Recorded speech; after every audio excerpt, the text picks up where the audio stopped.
2 বছরের কোলের শিশুকে নিয়ে আমি রাস্তায় নেমেছিলাম। হ্যাঁ, আমার স্বামী একজন কর্পোরেট অফিসে জব করত। আমার স্বামী যখন জব ছিল বা সে যখন জীবিত ছিল, আমাদেরকে সবাই অনেক বেশি সম্মান করত। অনেক বেশি সম্মান করতো, আমাদের সবাই খোঁজ খবর নিত। কিন্তু বিশ্বাস করেন, আমার স্বামী যখন মারা গেল, আমার বিয়ের 5 বছর পরে আমার হাজবেন্ড মারা যায়। তারপর থেকে না এত এত আত্মীয় স্বজন, এত এত মানুষ, সবাই যেন এক নিমিষের মধ্যে পর হয়ে গেল। আমরা যে বাসায় ভাড়া থাকতাম, আমার ভাসুর, আমার ননদ, আমার নিজের ছোট বোন, এরা প্রতিনিয়ত আমাদের সাথে দেখা করতে আসতো, আমাদের খোঁজ খবর নিত। আমরা জানতাম যে আমাদের আপনজন বলতে তারা আছে। কিন্তু আমার হাজবেন্ড যদি আমাকে একা না রেখে পৃথিবী ছেড়ে চলে না যেত, আমরা জানতেও পারতাম না যে এরা আপন মানুষ নয়, এরা শুধু স্বার্থের জন্য আমাদের সাথে উঠা বসা করে। আমার ভাসুর আমাদের উপর থেকে পুরোপুরি দায় দায়িত্ব সবকিছু তুলে নেয়। এমনকি আমি আমার 2 বছরের বাচ্চাটাকে নিয়ে কি খাই, কি পরি, সেগুলোরও দেখভাল তারা বাদ দিয়ে দেয়।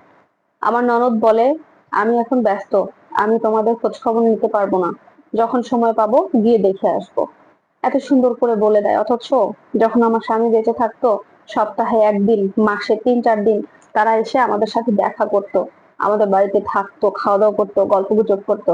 আজকে সে সবকিছুই হারিয়ে গেছে। আমার ছোট বোন, আমার মা বাবা কেউ নেই, সবাই মারা গেছে। আমার ছোট বোন বেঁচে আছে, সে খুব আদরের, আমার সাথে খুব ভালো সম্পর্ক। সেও যে এরকম স্বার্থ পাগল আমি বুঝতে পারিনি। গিয়েছিলাম ওর বাড়িতে। আমার হাজবেন্ড তো কর্পোরেট অফিসে জব করতো। ওর যে টাকাগুলো আমি পাবো, সেই টাকা পেতে কিছুটা সময় লাগছিল। কিন্তু এই কয়টা দিন আমাকে তো থাকতে হবে, সেই টাকাটা আমার কাছে ছিল না। কারণ বাচ্চার খাবার দাবারের অনেক ব্যাপার থাকে।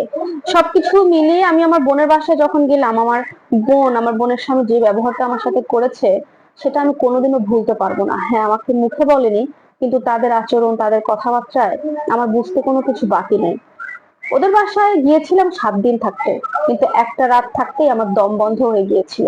তাই বাধ্য হয়ে পরের দিন ভোরবেলায় আমার ছেলেকে নিয়ে ওদের বাসা থেকে বেরিয়ে আসতে।